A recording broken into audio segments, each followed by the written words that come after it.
Welcome to this episode of the Boss Builder Podcast, where we talk to great bosses and those who build great bosses about what it takes to be a great boss. And now, here is your host, the founder and CEO of Boss Builders, Mac Monroe. Well, hello and welcome to today's edition of the Boss Builder Podcast. I'm Mac Monroe, the Boss Builder, and I want to take some time to actually go through questions on this podcast. And so today I got a really interesting question, and it's actually a fairly common question, and it goes like this. Dear Mac, how in the world do I motivate a person that doesn't seem to have any motivation whatsoever? This is a common question. This is probably a question you wrestle with, even if you've never voiced it to someone. And so I thought I'd take some time today to answer that question. The first thing we probably need to do is to go to the show notes on this show and go ahead and download the handout. And the reason is that I have a really good model that I think talks about human motivation. And I believe it goes a little deeper than some of the stuff you might get in a college program. But the best part is it's very practical. So if you haven't done so already, go ahead and grab that handout, print it out, open it up. And what you'll see is a really colorful model. And that's a model of motivational drivers that I use when I do a lot of my workshops, and I think it'll help you as you're thinking through how to wrestle with this question. Now, first of all, it's important to note, if a person appears to have no self-motivation, that is not true. Everybody is motivated by something. And the second thing it's important to consider is when you look at that three-legged stool of great performance model that I use in all of my material, and if I haven't done so, I'll do a podcast on it. When a person is not performing well, there's three reasons why that could be. Either they don't know what they're doing, they don't know how to do it correctly, or they just don't want to do it. And in this case, we're going to talk about that middle leg of the three-legged stool, and that's that I just don't want to do it. So if you look at the model, you'll notice in the middle of it, there's a definition for motivation. And it says this: motivation happens when a person gets what they need when they need it. Think about a day that you've been out working and it's hot outside and all you want is a drink of water. Nothing goes right until you get that drink of water. And at that point, then suddenly you feel okay and then you're ready to go do something else. Motivation is the thing that kind of drives us. And so if you can understand what a person is motivated by, then if you give them that thing, theoretically the motivation should happen. Now, in terms of the enforcement of motivation, the best analogy I ever heard, and I use it now all the time, is that you kind of have two ends of a spectrum, right? On one end of the spectrum, you have a state trooper, and on the other end of the spectrum, you have a mall cop. Now, both of those are people in positions of authority, but they both have a time and a place. If you are at the ATM late at night and there's some shady character behind you, you probably hope the state trooper drives up. But if you're on the interstate going about 20 miles over the speed limit and notice a car in the median strip, you really hope and pray that that thing actually says mall security. And you as the boss have the authority on either end. In some cases, it's going to be important that you drop the hammer and you're actually going to be that really, really punitive state trooper. And other times, it's going to be a matter of listening and offering up suggestions using a softer form of authority. And as you look at the model, notice the inner ring has food, clothing, shelter, basic human needs. When a person's having issues outside of work, there's a very good chance their work production's not going to be good. And so it's important to always be observant and ask a person how things are going. And it would be a statement or a question like this: hey Joe, I've just been noticing lately that your work production isn't really up to its old standard. Help me understand what's going on. Now notice in that question, I'm not doing any accusations. I'm simply stating what I'm observing. And maybe Joe says something like this: well, I don't know if you knew this, but I just found out my mother-in-law's moving in with me. Well, that could make somebody's day really, really bad. And so right now it's affecting Joe and he's not able to get his work done because his mind is on this. You see, if we can make adjustments in that just tone of inquiry, we'll probably have better rapport with our employees. Now, there's nothing you can do to make Joe's situation with his mother-in-law better, but if people have issues outside of work, at least engage them and let them talk it through. In some cases, if a person's having financial problems, health problems, relationship problems, that's definitely going to impact work. And if your company has an employee assistance program, that is when those resources are best used. And so if you do have that, make sure you keep those numbers and that access handy when somebody comes to you and has some out-of-work issues that impact in-work issues. Beyond that, though, you have a lot of other choices to figure out why a person who knows what it is they need to be doing doesn't feel like doing it. If you look at the colorful model, we're going to start imagine this like a clock, so we're going to go ahead and start at 1 o'clock, and the first driver up there is what we call the need for clarity. Now, it's important to note here that everybody will have some of these, but some people will have a lot of one or two. And as I walk you through these, maybe even see if you can identify which ones do it for you.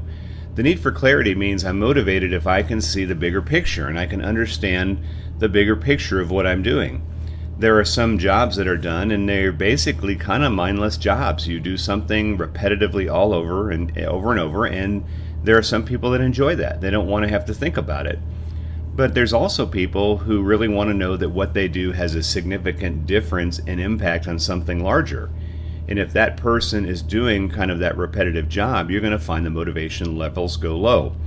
Now, this doesn't mean you're just going to have to change the job for the person, but at least have a conversation about what their development would look like. Maybe they need to think about a more strategic position, and as their boss, part of your role, of course, is to develop them. Now, the second driver is legacy. I often hear from my clients, particularly those that are sort of long-term legacy employers, that I've got some individuals that are a couple years out from retirement and I can't get them to do anything. And, that kind of goes like this. Hey, Joe, let's say Joe's, 61. Hey, Joe, when are you going to retire? Oh, I got 3 years, 4 months, 2 days, and 4 hours, and I'm retiring. And that's very typical. But unfortunately, sometimes I see that they're just kind of phoning it in until they get to the end. And a lot of bosses just sort of give up and say, it's just Joe being Joe, just wait him out and he'll retire. But if you're protecting your house, that's not acceptable. And so one way to appeal to motivation might be to legacy in a conversation like this. Hey, Joe, when you retire, how do you want to be remembered around here? And Joe's probably going to say, I could care less what people say when I'm gone. I could care less. But, here's the truth. I think he does care. And it might be good to say, remember when Sally retired? You guys were talking so bad about her. Is that how you want to be remembered? Well, I really don't care how people remember me. But he does. And it might be good to just sort of pursue this. What are some things that we could do in your last couple years here where you could really leave a positive mark? We really need your expertise. And maybe that's the only shot you have. The alternative, of course, is that you just let him do what he does, or you drop the hammer on him and then you really ruin the guy's life.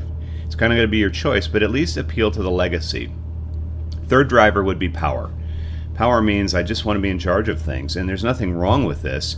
But if a person feels powerless, then they're not going to be engaged. And so a conversation might be about, in terms of future growth, maybe a move to supervision. For some, it's competence. They're very motivated if they are seen as being competent and valuable, but also the fact that you respect that competence. And so when they don't feel that, you're going to see the motivation levels drop. Competence really is a valuable thing to have in your workforce, but if you have somebody driven by it, they can be sometimes hard to handle. Of course, you want that expertise. And so it might be something as simple as asking for their opinion or putting them on a challenging project that's definitely in their wheelhouse so they can really flex that muscle they have of being fully competent. For some, it's respect. Respect we define as being taken seriously. And if a person feels like you don't take their ideas seriously, their opinions seriously, their work output seriously, they're gonna shut down on you. And this is a term that's thrown around so much, I'm disrespected, or don't disrespect me. But once a person feels disrespected, it's very hard to bring them back. And so you might have to engage them in a conversation and say, help me understand what happened that made you feel like we didn't take you seriously. And it could be as simple and difficult as that. For some, it's money, and there's nothing wrong with being motivated by money. Just don't assume that money is the only thing. And money sometimes is the first shot of somebody crying out saying that they they want something. So, Joe may say, hey boss, I want a raise. And you say, okay, well, how come you want a raise? Well, I feel like nobody respects me around this place. Well, see, what Joe's just told you is that he doesn't feel like people take him seriously, so his way of feeling like he's being taken seriously is to get more money. If you engage him in a question about, what's most important to you, you might be able to say, well, money is certainly one option. Right now, as you know, we're having a hiring freeze, which means a lot of the wages are frozen. But what if we were to sit down and take some of your ideas and let me run them up to senior management and see if we can get some traction? Then, the respect thing might be taken care of. Just don't assume everything is about money and money solves problems. The other driver next to it is job satisfaction. This means that I enjoy my job so much I would do it for free. That's not always going to happen, but maybe a person would even be unmotivated or appear unmotivated if they were being paid very well, if they just didn't like their job. And maybe this is even you as the boss. If you dread Monday mornings, this role is not giving you job satisfaction. It might be time to rethink it. But sometimes job satisfaction is more important than money. Next to that is pain avoidance, and this is sort of the other hammer that most bosses drop. If I can't pay you more and you don't get in line, then I'm going to just punish you, and that's what pain avoidance is. I'm going to do it because if I don't, it's too painful. All right? Pain avoidance and money are not the only tools in the toolbox, so broaden it up a little bit. Another driver is inclusion. I feel motivated when I feel like I'm part of the team or I'm part of something very special. Sometimes people who have left, maybe involuntarily, other organizations where they'd been there for a while have this profound sense of loss because they belonged. I see this a lot when I work with transition military people. They may bitch and complain they didn't like the military, but once they're out, they miss that. They miss being a part of something. They miss being able to be viewed at a distance and have people know exactly what their pay is and their career is. And once that's gone and you blend in, it can be very challenging. And so maybe one thing to do as the boss is during your orientations, make a person feel at home as quickly as possible because you don't want to lose them. For some, it's a personality alignment. And in a future podcast, I'll have some guests on that really talk about personality. And I'll show you why this one, where the personality is aligned with the job, creates a great sense of motivation. We'll talk about that at a later date. For some, it's just a simple appreciation. It's a thank you. It's being told that you matter. It's being told that I value you. And that doesn't cost anything. But a person that's driven by appreciation would almost take that over a $25 Starbucks gift card that you just happen to throw on their desk. Appreciation says, I feel valued because you told me that I matter. That's something very simple. But again, for the person that doesn't feel respected, appreciation may just be a small piece. So it's going to be a matter of you getting to know your people. For some, motivation happens when they have predictability. Predictability means every day is going to be pretty much the same. The problems won't be much different than a typical day, and that makes me happy.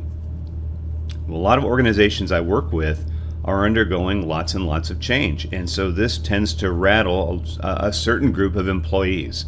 And what happens is that you've basically taken their very stable, comfortable world and you've shaken it up.